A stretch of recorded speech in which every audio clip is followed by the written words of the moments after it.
Hello, everyone, and welcome to the Yoga Healer Real Life Show. It's Cate Stillman, your host, and I'm thrilled to have Dr. Robert Svoboda here to talk about the history of Ayurveda. And for those who don't know Dr. Svoboda's work and his books, check him out on Amazon. He was the first Westerner ever to graduate from a college of Ayurveda. It was great to see on your website your old pictures of studying in India. When you were first over there. So for those who don't know, his website, it's drsvoboda.com, drsvoboda.com. So I'd love for you to talk to our listeners who have just heard a lot about what Ayurveda is and some of the most basic principles about it. Is what about the history of Ayurveda from your perspective? Well, and it will certainly be from my perspective, because there are plenty of people who have their own perspectives, and some of which they hold to very tenaciously. From my perspective, Ayurveda has been around for an indeterminate number of years, and as its name suggests, Ayurveda, Ayuhu Veda. It was originally associated with the Vedas, and the Vedas are the oldest Veda is at least 4,000 years old, quite possibly 5,000 years old. And back at that time, of course, society was arranged very differently. The form of in which Ayurveda exists today, which is a form that was originally codified over a period between about 2,500 years ago and about 1,500 years ago, is a form that was specifically created for the purpose of dealing with people who were urbanized, who lived in cities and towns. In fact, if you look in the Charak Samhita, which is the most well-known of all the Sanskrit texts of Ayurveda, it says that there was a seminar regarding this question held in a forest to which all sorts of great experts attended.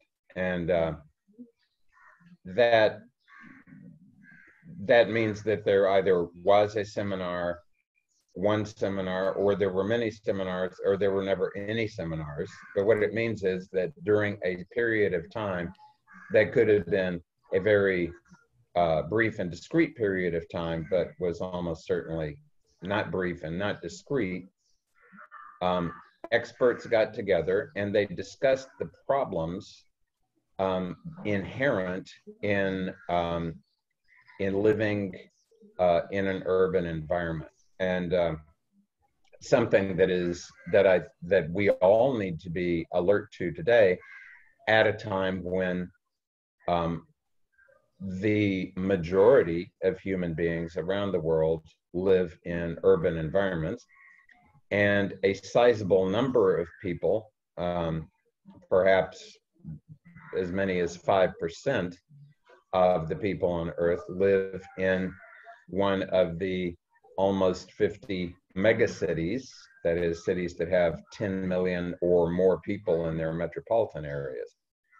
So, well before urbanization caught on, and urbanization, we've had cities on Earth for at least the past 5,000 years, and quite possibly there were cities even before then, but they were never places where the majority of people lived. The king was there, the priests were there, the merchants were there, the important things were there, but everybody else was in a much more unurbanized environment. And that's where Ayurveda developed. And from the way that it seems to me is, back at that time, Ayurveda was practiced much more like shamanic medicine is practiced, for example, in South America nowadays, that there were individuals who developed a a close and meaningful relationship with the non-human world, both the world of plants and animals and also the world of non-physical realities. And they would connect to those realities when a person was out of balance, and they would put that person back into balance with the natural world, particularly in the context of prana, chi, the life force, whatever you want to term it. A person who was unwell was out of balance with nature in general and the life force in particular. And that healer would then use his or her personal relationship with prana to help mirror that the prana in the patient, and help to recreate harmony that way. And that works very well for people who are, generally speaking, living more or less close to nature. Even in the past, when you had urban environments, people were still very close to nature. I mean, even when I was young, I lived in small cities, but getting out into the countryside and to where there were wild animals and wild plants and wild reality was very easy. It's less easy nowadays.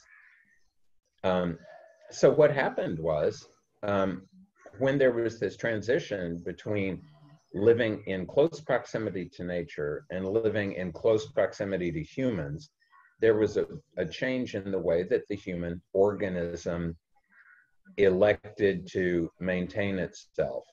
When you're surrounded by other people, there are benefits. And of course, in the world we live in, there is no benefit without a detriment also. And the benefit that, of course, was that there was easier communication and cooperation.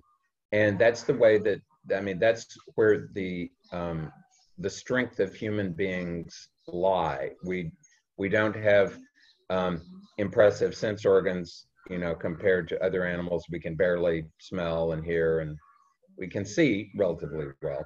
We don't have impressive claws or impressive muscles compared even to chimpanzees, but we do have the ability to cooperate. So when we work together, we can get things done. So living in an environment around other humans, that allows for specialization of tasks to occur, that allows for people to work together and get things done.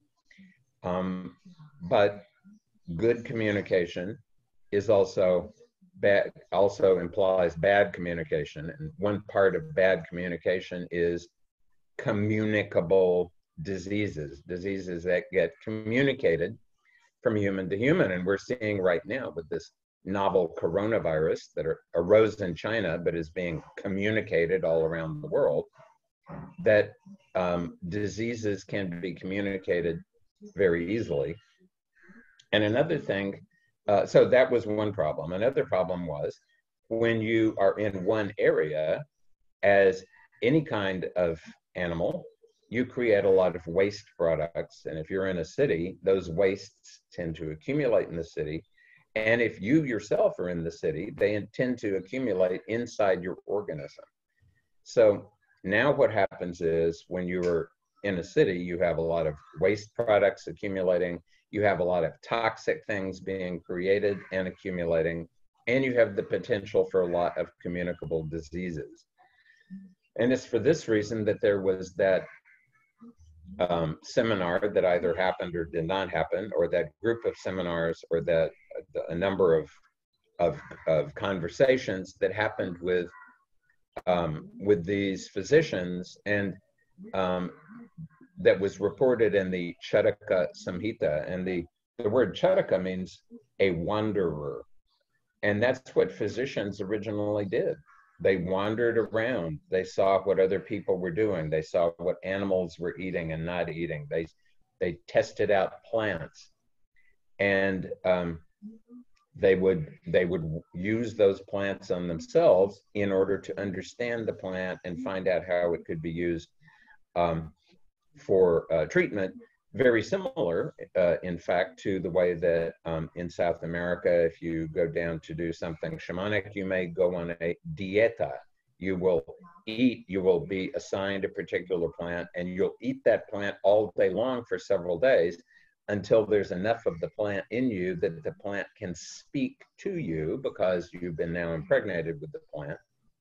And all the evidence that I look at suggests that that's the way people were doing things. And of course, mantras were also employed. And if you look at the the Atharva Veda, and Ayurveda has always been traditionally regarded as the Upa Veda, the secondary or associate Veda to the Atharva Veda, the fourth of the four Vedas.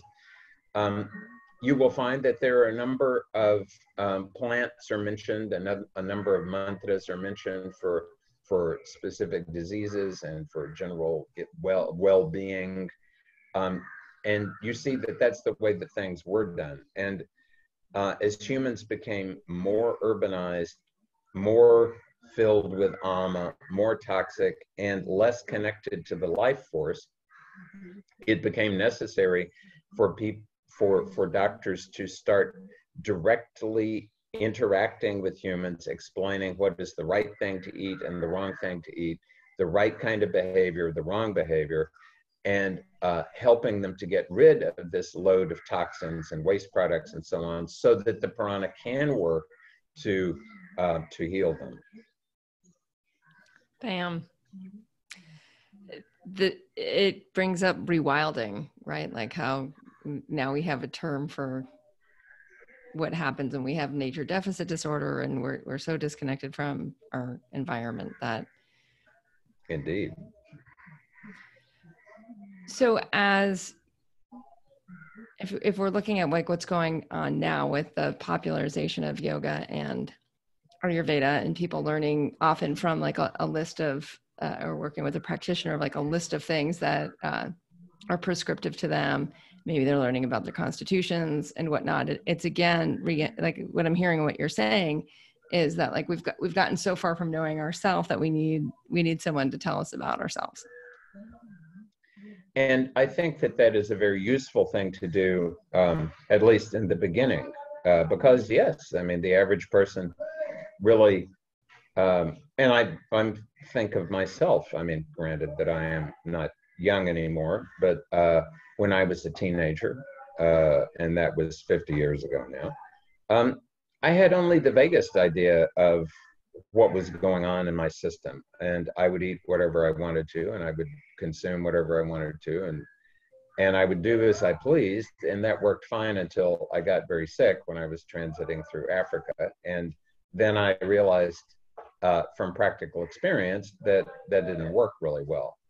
So I think it is important for people to be provided with information that relates exactly to what is good for them, and until they're able to have enough perspective and enough purification to be able to sense that in themselves.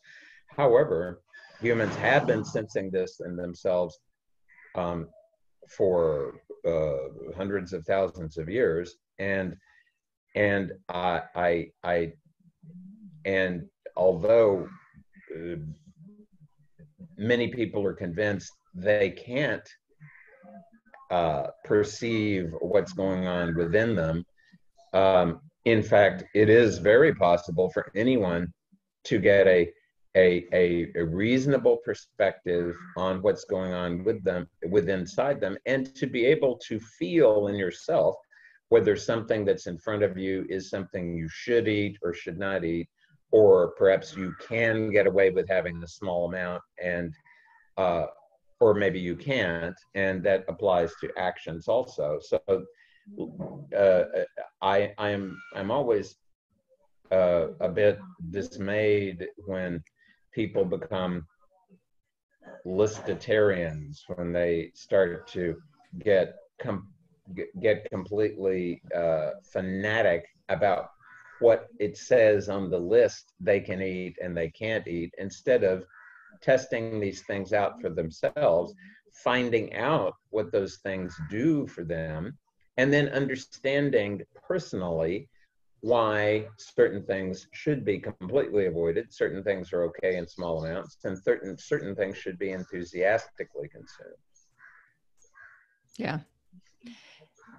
I mean, it comes back to like the further we are from the plants that are or have been historically for humans just around us, and interacting with plants that are just around us, the further we get from that, the further we get from like what is our palate telling us, and how is our palate communicating with the rest of our digestive tract. And Exactly. what I've noticed from doing a lot of wild harvesting, and gardening and whatnot, is like in rewilding your palate, it changes your perspective of what nourishment is. It changes perspective of like what is life force, and how grounded a person can be just from feeling that nourishment is all around us.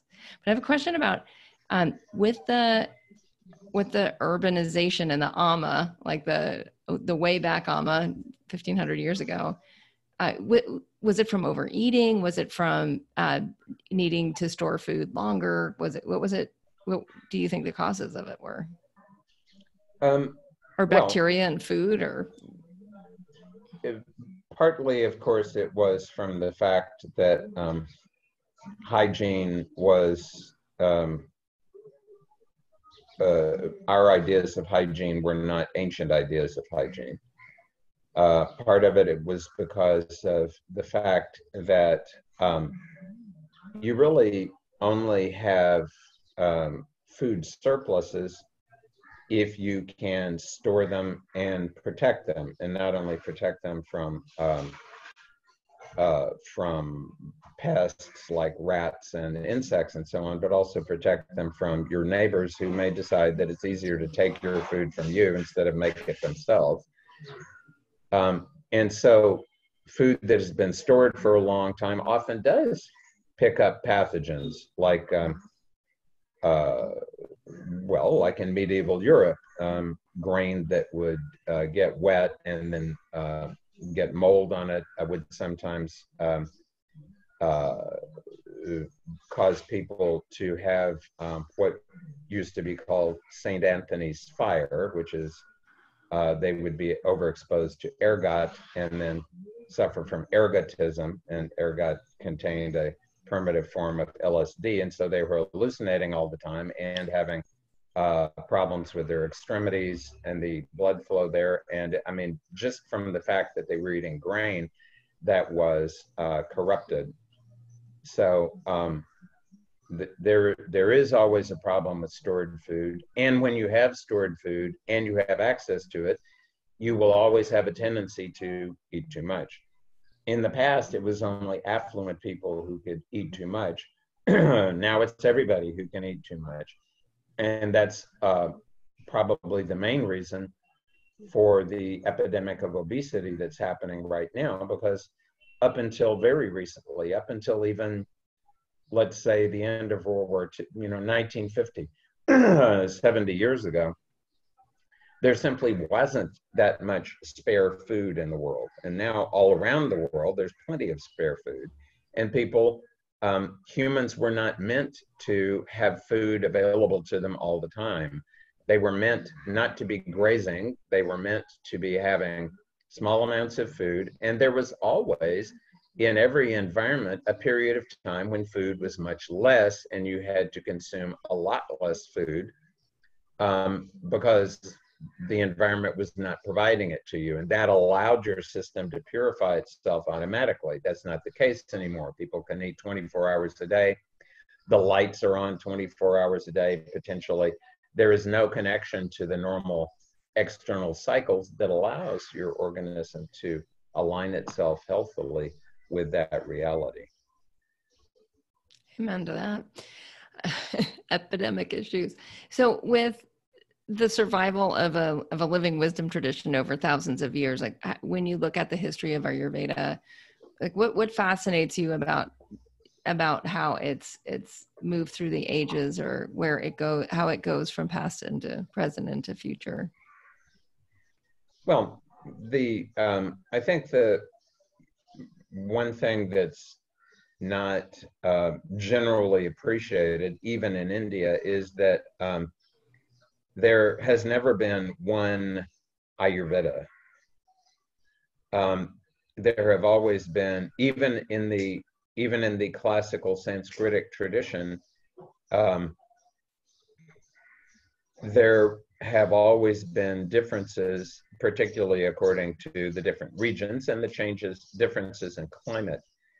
And even today, people talk about Chuvana prasha, famous Ayurvedic rejuvenation remedy. And there are basically three major different recipes for Chuvana prasha in India, one from Charak, one from the Ashtanga Hridayam, and one from the Sharangara Samhita. And these reflect three very different approaches to the not only the preparation, but how that preparation would be employed according to the climate. So in the case of Chyawanprash, for example, the main ingredient is amalaki. The best and the biggest and the best looking amalakis come from the places like the area, the so-called Doab, the area where the Ganga and the Yamuna flow. And so quite naturally, if you are in a place where the amlas are much smaller and they have different qualities, you're going to make a different kind of product than you will if you're in a place where there's more of that. And that applies to any of the preparations and to any of the different ways of interacting with people and using things. So the reality is that even today, many Ayurvedic physicians in South India think that the Ayurveda in North India has been highly corrupted by other external influences.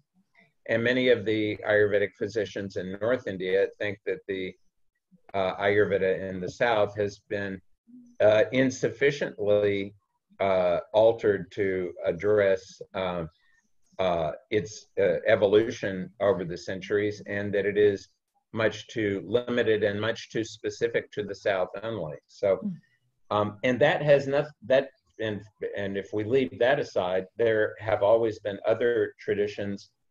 One that is dying out, sadly, is they call in Maharashtra Adzita Bhatwa, which means grandmother's purse. So your grandmother would have a purse filled with herbs hanging on a peg somewhere, and then she would teach her daughter or daughter-in-law how to use those herbs to treat the children. And so there was that sort of lineage going on. There was a lineage of Ayurveda that yogis and swamis and sadhus would teach to their disciples, so that when they were out in the middle of nowhere, they could take care of themselves. There were traditions of very specific treatments. And even today, there are a couple of places in India where, for example, bone setting is, and treatment of fractures is very specific, and often fractures that don't heal, even using very fancy modern methods, will heal when they're used when these specific traditional uses or methods are employed. So there are many different traditions of Ayurveda. There are many different ways of looking at it, and I think that's very important, especially because many people nowadays say, no, this is the way that Ayurveda is, and they try to convince people that there is only one way, when in fact there are more ways than one. And what are you seeing with how it's moving into Westernization and into the future? Well, at the moment, of course, the main reason that people pay attention to Ayurveda is because of trying to figure out what your constitution is, so you can find out what you can binge on and what you can't binge on, and the use of Ayurveda for spa treatments. And I think these are both useful things, but it would be unfortunate if people become so focused on these two things that they overlook the much bigger and more substantial message that Ayurveda has to offer, which is that it's a method of examining your life to find out what works and what doesn't work, and to encourage you to employ more of what works and avoid what doesn't. I mean, in Charaka, that's the definition of Ayurveda. Hita, hitam, sukham, dukkam is how that verse begins. And that means, hita means what benefits, ahita means what detriments, sukha and dukkha. Sukha means health, but it also means happiness. It also means literally, it means good space. So you want to have a sense that the space element is in good harmony all throughout you. And if space is in good harmony, then automatically all the other elements are going to have a chance to be in harmony, because it's only in space that can be harmonious. Awesome. Thank you so much for spending some time with us talking about history of Ayurveda. I'm sure our listeners really appreciate your time and coming on the show. Good to talk to you.